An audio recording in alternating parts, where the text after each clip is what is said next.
안녕하세요. 비바 에바 윤청아입니다.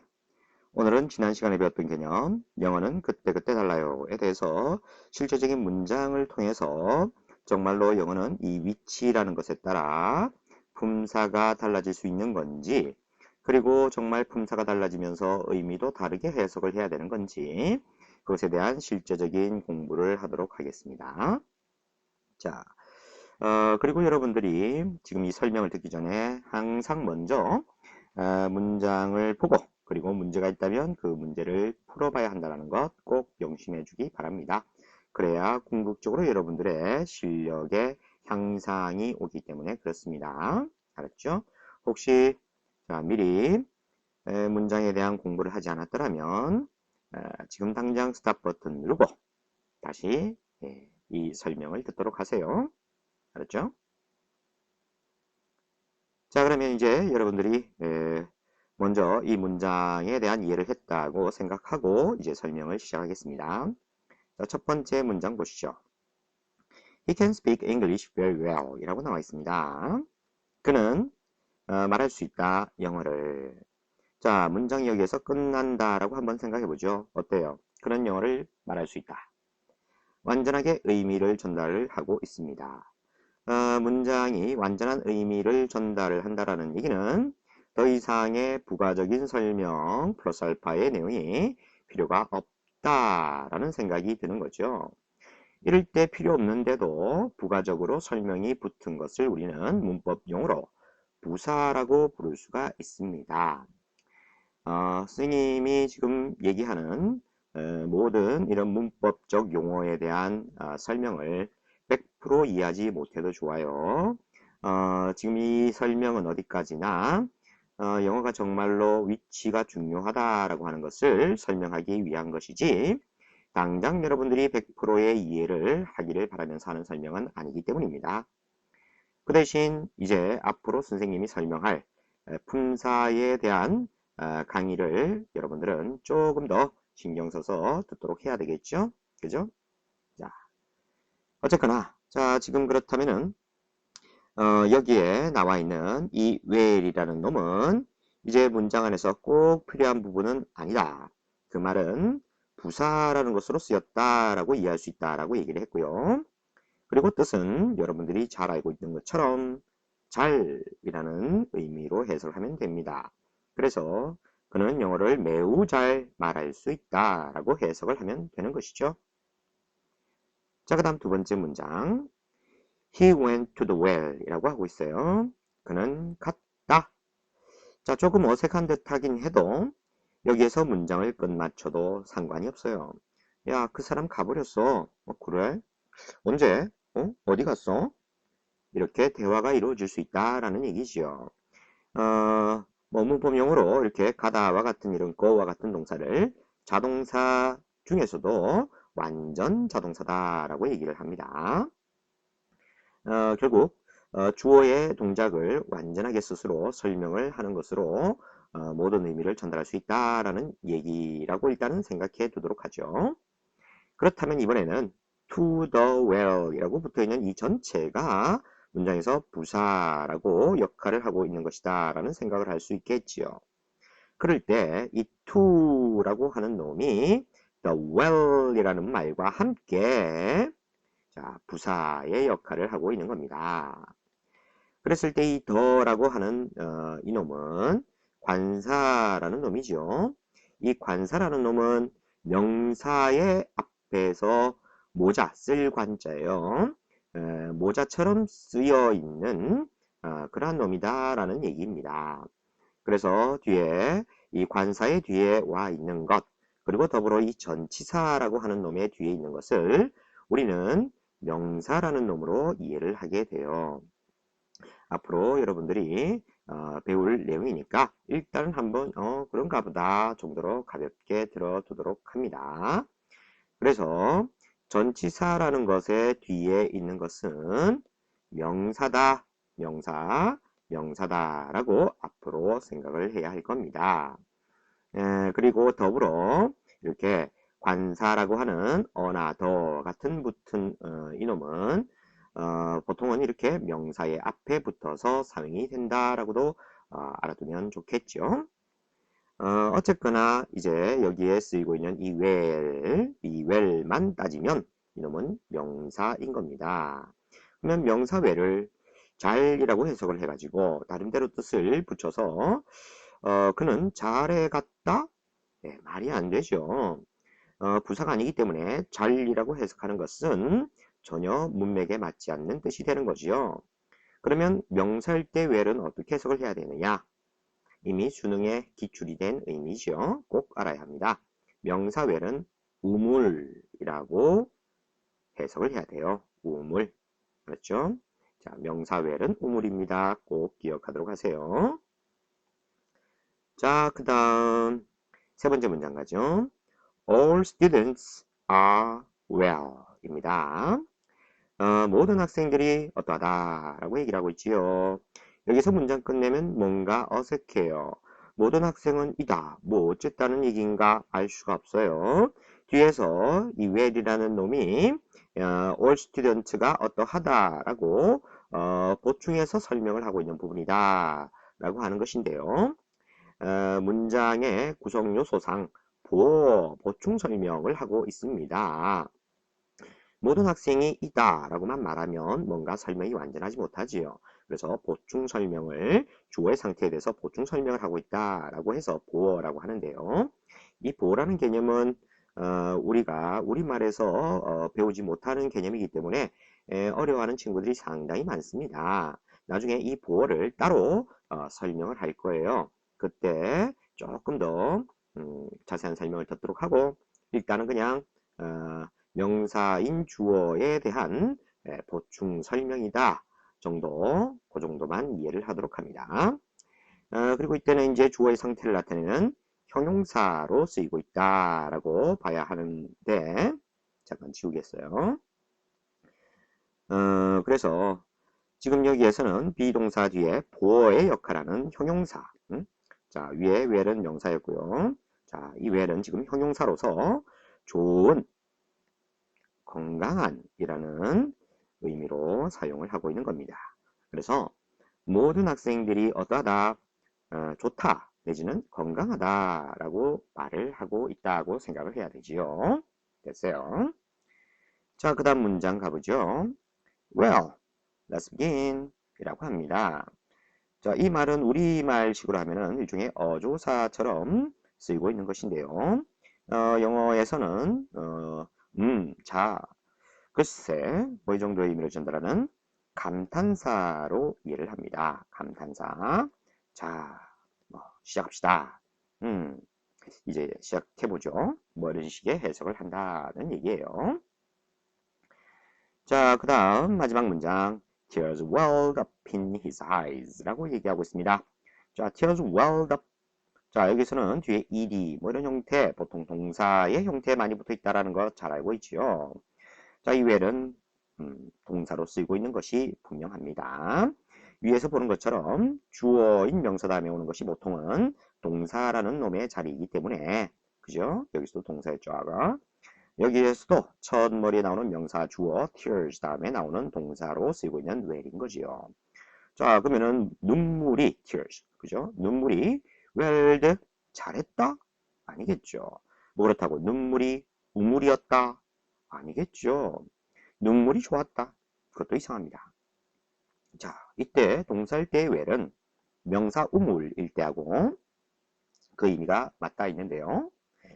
물이 어떻게 나오죠? 우물은 밑에 이렇게 지하수가 흘러가는 것이 나오게 되는, 그래서 솟아나다 라는 의미를 지니게 됩니다. 그래서 솟다, 솟구치다, 솟아나다가 동사일 때의 well의 의미예요. 자, 어떻습니까? 이 간단한 well이라는 이 단어조차도 문장에서 어떤 위치에 있냐에 따라 부사로, 명사로, 형용사로, 형용사로, 그리고 감탄사로, 그리고 동사로 그 품사가 달라졌음을 확인할 수 있고요. 품사가 다른 만큼 각각의 문장에서의 의미도 모두 바뀌어서 쓰이고 있더라라는 겁니다. 참 신기하지 않습니까? 어려운 것 같지만 나름대로의 규칙이 존재해요.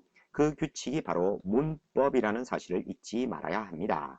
그래서 문법으로 우리가 문장의 구조를 정확하게 알아야 문장의 의미를 분명히 알고 해석을 하게 된다는 것. 다시 한번 꼭 기억을 하도록 하죠.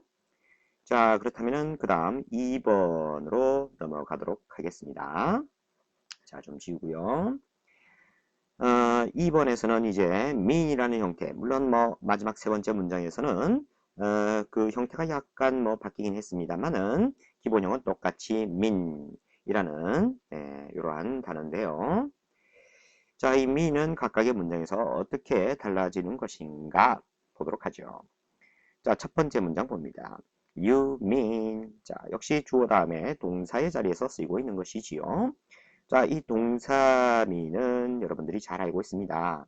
의미하다라는 뜻인 거죠. 의미하다. 그죠? 동사일 때에 의미하다. 그래서 너는 의미한다 모든 것을 to me, 나에게 해서 당신은 나의 전부예요. 이런 얘기예요. 참, 이런 말 들으면은 정말 기분이 좋겠죠. 그죠? 네. 자, 그 다음 문장 보죠. I can't understand. 나는 이해할 수가 없어요. 자, 그 다음에 동사 뒤에 뭐 어떤 말이 나왔는데 his mean behavior 라고 나와 있습니다. 자, 지금 이 전체를 하나의 의미 단위로 I, 주어, 그 다음에 can understand, 이해할 수 없다. 그 다음 뭐를 하는 목적어 자리에 his mean behavior 라고 나와 있다라는 식으로 문장을 볼 수 있어야 되는데요. 이 전체를 하나의 목적어 덩어리로 여러분들은 볼 수 있어야 됩니다. 나중에 이제 각 품사상당어구라는 것을 선생님이 얘기를 할 거예요. 품사상당어구. 자, 이것은 해당 품사의 역할을 하는 그에 상당하는 모든 말. 그래서 명사상당어구다라고 하면 명사의 역할을 하는 모든 말을 얘기합니다. 이 명사상당어구는 뭐 그냥 개별 명사를 얘기하기도 하지만 대명사라는 것도 명사상당어구에 들어가고요. 그리고 뭐 부정사의 명사적 용법 뭐 이런 것들, 그리고 또 동명사 뭐 이런 것들, 혹은 명사, 절을 이끄는 대, 이끄는 절 뭐 이런 것들 해서 상당히 다양한 명사상당어구, 즉 명사의 역할을 하는 말들이 있어요. 그래서 그 전체를 하나의 덩어리로 이해를 할 수가 있어야 문장 구조가 조금 더 간단하게 눈에 보이게 됩니다. 그래서 이것은 어떤 개념이냐면 우리가 사람의 신체에서 팔이라고 했을 때 말이죠. 팔은 어깨부터 손가락에 이르는 이 전체를 그냥 팔이라고 얘기를 하는 것과 같은 개념으로 볼 수가 있는 겁니다. 그래서 팔도 뭐 손목, 팔꿈치 뭐 이런 것도 다 이렇게 들어가 있는 개념이죠. 그래서 그것들을 차지하고 있는 그 구성구성의 하나하나를 세부적으로 보는 것이 아니라 그냥 이 전체가 하나의 팔이다 와 같은 개념으로 한 덩어리로 보는 개념이다. 그게 바로 품사상당어구다라는 것인데 보통은 이 품사상당어구라는 말을 일일이 붙이지 않아요. 명사상당어구 이렇게 말하기는 조금 말도 길고 힘듭니다. 그래서 그냥 명사라고 해버리는 거예요. 그래서 여러분들이 앞으로 품사의 이름을 들을 때 명사다라고 하는 이 말은 의뢰, 명사상당어구를 다 얘기하고 있는 것이다 라는 생각을 하면서 설명을 듣는 것이 좋을 거예요.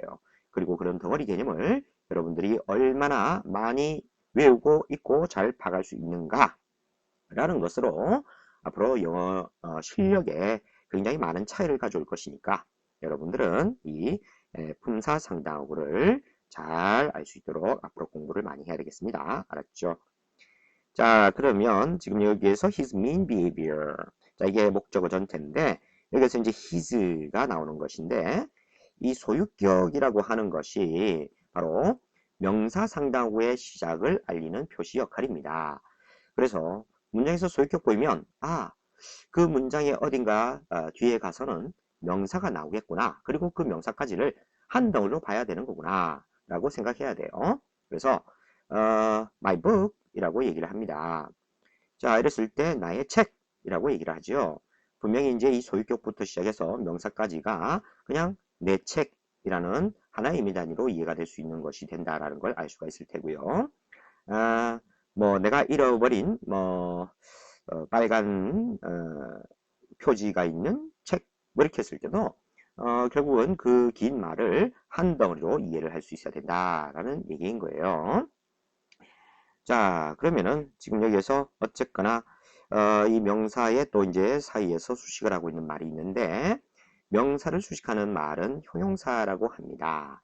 그래서 여기서는 그의 mean behavior라고 하는 이 mean은 형용사로 쓰이고 있는 거예요. 명사의 앞에서 수식을 하는 형용사 mean입니다. 그럴 때 이제 mean은 비열한, 못된, 나쁜 뭐 이런 의미로 이해를 할 수가 있어야 됩니다. 자, 그래서 지금 이 me는 말이죠. 자, 지우겠습니다.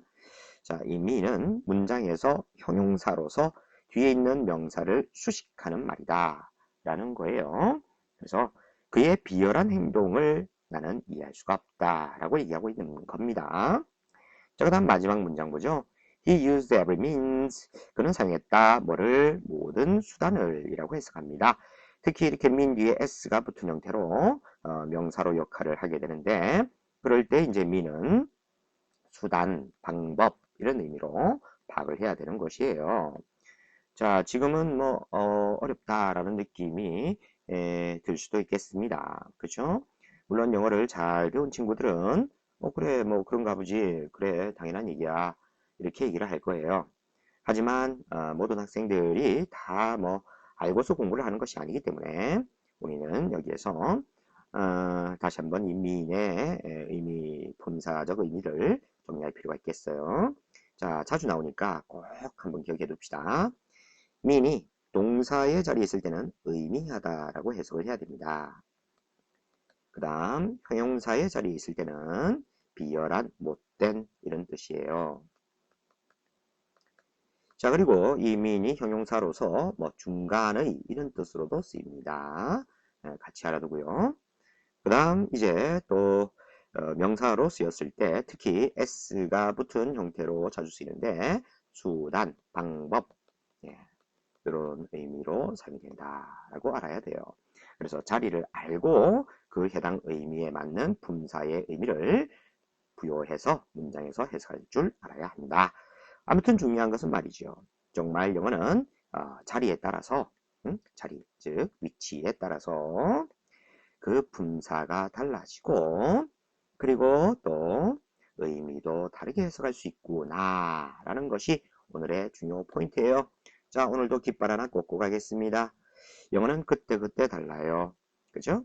예, 그래서 다음 시간에 또 한번 이게 중요한 만큼 조금 더 문장들을 보고 분사에 대한 설명으로 나아갈까 해요.